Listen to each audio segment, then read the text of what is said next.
The source of electricity will not impact the residual value of your EV.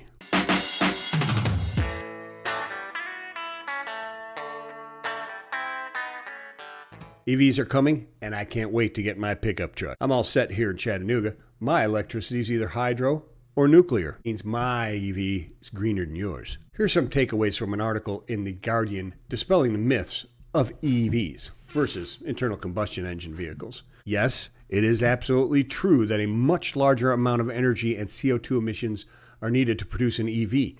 If you ignore the social and environmental impacts of rare earth mining of the batteries, the following chart makes sense. You can see that even in the worst case scenario, EVs are still pretty good. This article even gives you a link to transport an environment that allows you to calculate the greenness of your EV. Takes into account the electricity source as well as the origin of the battery. See the bottom half of that chart.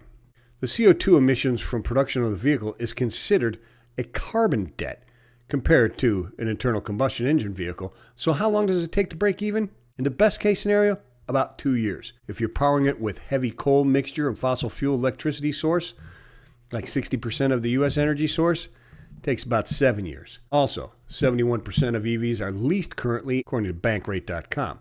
So what's the huge issue? Forbes, December 22nd, 2023. No one wants to buy EVs, and they're piling up in weed-infested graveyards. Lack of used car subsidies, poor technology.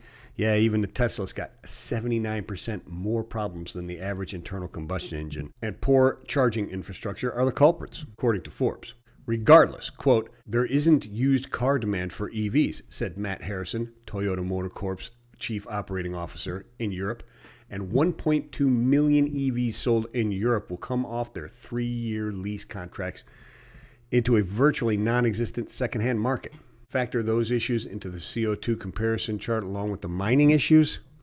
I'll wait a bit. Click the link and get a minimum of 10% fuel economy net savings and reduced emissions. Guaranteed. Or your money back.